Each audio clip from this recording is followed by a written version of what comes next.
자, 창세기 24장을 계속 묵상하고 있습니다. 오늘 본문은 50절에서 60절까지. 라반과 부두엘이 대답하여 이르되 이 일이 여호와께로 말미암았으니 우리는 가부를 말할 수 없노라. 리브가가 당신 앞에 있으니 데리고 가서 여호와의 명령대로 그를 당신의 주인의 아들의 아내가 되게 하라. 아브라함의 종이 그들의 말을 듣고 땅에 엎드려 여호와께 절하고 은금 패물과 의복을 꺼내어 리브가에게 주고 그의 오라버니와 어머니에게도 보물을 주니라. 이에 그들 곧 종과 동행자들이 먹고 마시고 유숙하고 아침에 일어나서 그가 이르되 나를 보내어 내 주인에게로 돌아가게 하소서. 리브가의 오라버니와 그의 어머니가 이르되 이 아이로 하여금 며칠 또는 열흘을 우리와 함께 머물게 하라. 그 후에 그가 갈 것이니라. 그 사람이 그들에게 이르되 나를 만류하지 마소서. 여호와께서 내게 형통한 길을 주셨으니 나를 보내어 내 주인에게로 돌아가게 하소서. 그들이 이르되 우리가 소녀를 불러 그에게 물으리라 하고 리브가를 불러 그에게 이르되 네가 이 사람과 함께 가려느냐. 그가 대답하되 가겠나이다. 그들이 그 누이 리브가와 그의 유모와 아브라함과 종과 그 동행자들을 보내며 리브가에게 축복하여 이르되 우리 누이여 너는 천만인의 어머니가 될지어다. 내 씨로 그 원수의 성문을 얻게 할지어다. 우리는 창세기 24장에 이삭과 리브가의 만남을 아주 찬찬히 뜯어보고 있습니다. 하나님이 짝지어 주신 커플의 만남이 어떻게 성사가 되고 어떻게 이루어지는가를 잘 보고 있습니다. 그렇죠? 우리는 자신의 짝을 찾거나 배우자를 만나는 과정들을 다 또 기억하거나 또 바라보고 상상하고 그러죠. 프랑스의 철학자이자 작가인 알랭드 보통이라는 사람이 우리는 왜 잘못된 사람과 결혼하는가 라는 뉴욕타임즈의 기고문을 게재했습니다.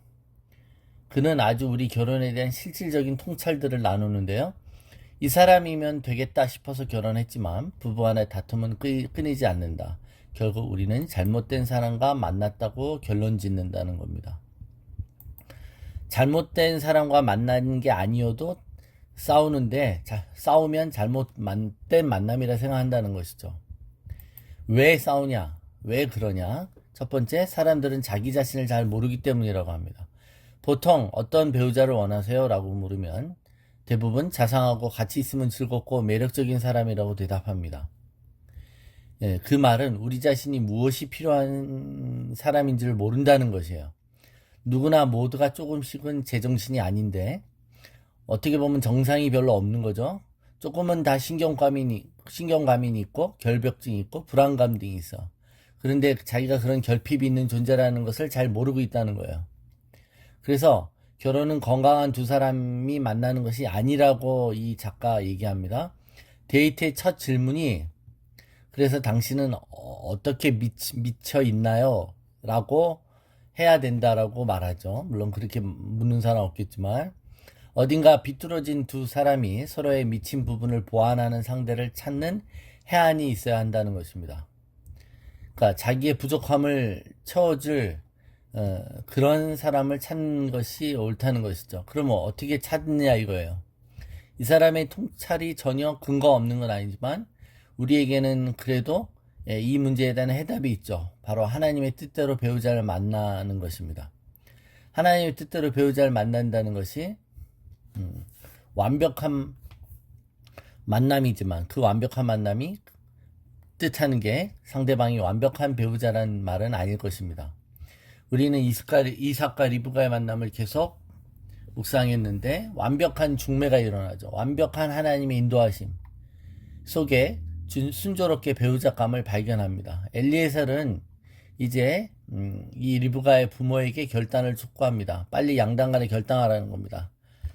오케이 할 거면 빨리 결혼하고 아니면 난 딴 데로 찾아가겠다는 것이죠. 노 하면 다른 집 가겠다라는 겁니다. 이 결단을 촉구하는 것이 우리가 세상과 하나님 사이에서 사람들에게 해야 되는 그런 자세이기도 했습니다. 하나님의 뜻을 구하는 사람은 눈치를 보거나 빼깅하지 않아요. 막 비굴하게 간구하지 않습니다. 어떤 사람이나 어떤 사람의 마음을 또 어떤 상황을 억지로 끌어내려고 하지도 않습니다. 담대히 또는 담담히 상대방의 결정을 기다리는 것이죠. 그러나 단호합니다. 그러자 이 리브가의 부모는 이 완벽한 커플의 만남에 대해서 그들도 믿음으로 동의하죠. 50절 51절에 보면 이 일이 여호와께로 말미암았으니 우리가 가부를 말할 수 없노라 이겁니다. 하나님 뜻이라면 우리의 의사가 무슨 의미가 있겠느냐는 것이죠. 하나님 뜻이 분명하다면 여호와의 명령대로 하면 되지 않느냐라는 그들의 믿음, 나름대로의 믿음 고백을 하죠. 그러자 이 엘리에셀은 하나님께 최종적인 감사와 경배를 하고 신부의 부모들에게 자기가 가지고 온 폐물을 줍니다. 그리고는 바로 떠날 것을 통지합니다. 빨리 종은 가서 이 기쁜 소식을 전하기 때문에, 아니면 오랫동안 여정이 힘들어서 빨리 집으로 돌아가고 싶은 마음도 있었겠지만, 혹시 며칠 미적거리다가 신부 측 마음이 바뀔 수도 있기 때문에 빨리 이 결정을 확정지고 싶었을 수도 있을 것입니다. 그런데 여러분, 딸 가진 부모의 마음이 어떻게 그렇습니까? 갑자기 어느 날 딸의 결혼이 성사되는 일들이 이 하나님 인도하심 속에 이루어졌지만, 마음의 준비도 없이 어떻게 딸을 바로 당장 모르는 이 사람의 말만 믿고 보낼 수 있겠어요. 또 그걸 믿는다 해도 딸과 좀 더 얘기하고 이별의 어떤 이 마음 정리도 하고 싶은 마음이 있을 것입니다.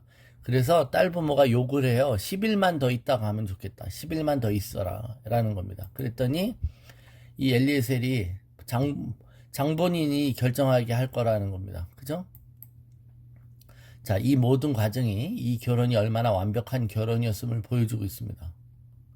자, 이 완벽한 결혼에는 어느 누구의 매니플레이션 또는 부모의 감언이설에 속아서 너는 이 집에 시집가라 라는 그런 것에 속아서 가는 결혼도 아닙니다. 신랑 측에서 가져온 폐물에 눈이 멀어서 자신의 딸을 팔아버리는 부모의 상황도 아닌 것이죠. 이 모든 과정을 보면 성인인 자신의 딸이 스스로 결정하고 또 스스로 언제 떠날지를 결정할 것을 존중하는 과정이라는 것이죠. 그래서 본인의 의사를 묻습니다. 그죠? 너 바로 갈 거니 아니면 10일 더 있다 가겠냐 이런 거예요. 그래서 58절에 내가 이 사람과 함께 가겠다고 말합니다. 딸은 바로 가겠다는 거예요. 아마 10일 더 안 있고 바로 가겠다는 말에 부모가 얼마나 서운했을까요? 그러나 리브가는 결단합니다. 이 지긋지긋한 친정을 빨리 떠나고 싶어서 빨리 가겠다는 걸까요? 그거보다는 자신을 향한 하나님의 계획에 즉각적으로 반응한 것이라 할 수 있습니다. 그래서 이 리브가는 자신의 이전의 모든 관계를 뒤로하고 아직 알지 못하는 축복된 만남을 향해 발길을 내딛는 것이죠. 신속한 결정을 합니다. 자, 이런 완벽한 만남의 조건이 몇 개 있는데, 첫 번째, 이것은 당사자의 스스로의 결단으로 시작된다는 거예요. 누군가가 내 배우자를 찾아줄 수도 없는 거고, 누군가가 짝지어줄 수도 없는 겁니다. 누군가의 결단에 어쩔 수 없이 나는 울며 겨자 먹기로 내가 좋아하지도 않는 사람과 결혼하는 그런 만남이 아닐 거라는 것이죠.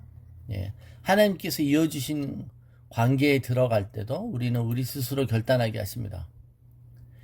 그래서 결혼할 때 서약을 하잖아요. 그죠? 그건 약속입니다. 그 약속은 강제로 하는 약속이 아니라 자신의 자원으로 스스로 하는 약속인 거예요. 세례를 받을 때도 세례 선서를 하고 서약을 합니다. 왜냐? 세례도 하나님과의 결혼이기 때문에 그렇습니다. 이것이 서약을 한다는 것은 다른 사람이 아닌 나 스스로의 결정이라는 것을 뜻하는 것이죠. 자, 그러자 부모가 딸을 축복합니다. 이 축복은 예언의 말씀과 같았습니다.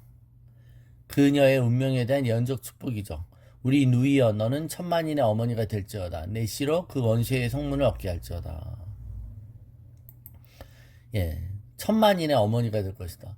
아브라함과 사라의 이름하고 비슷하게 이삭의 부인인 리브가에게 걸맞는 축복의 내용이 아닐 수 없습니다.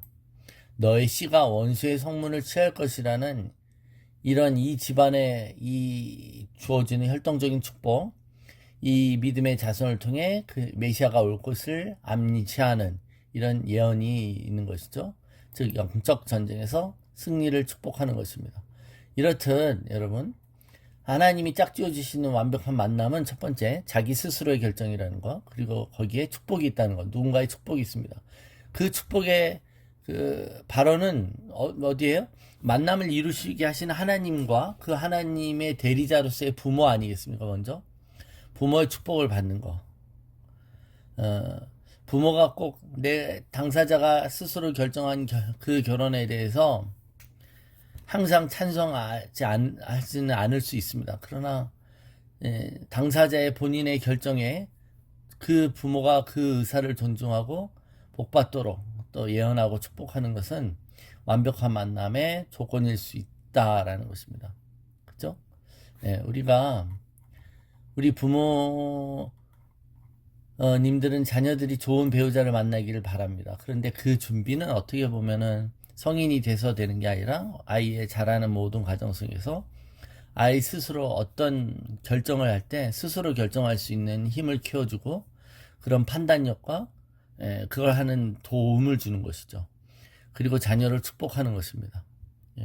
이 모든 것이 함께 버무러져서 완벽한 만남이, 완벽한 어떤 하나님의 인도하심이 우리의 삶과 우리의 자녀의 삶에 있는 줄로 믿습니다.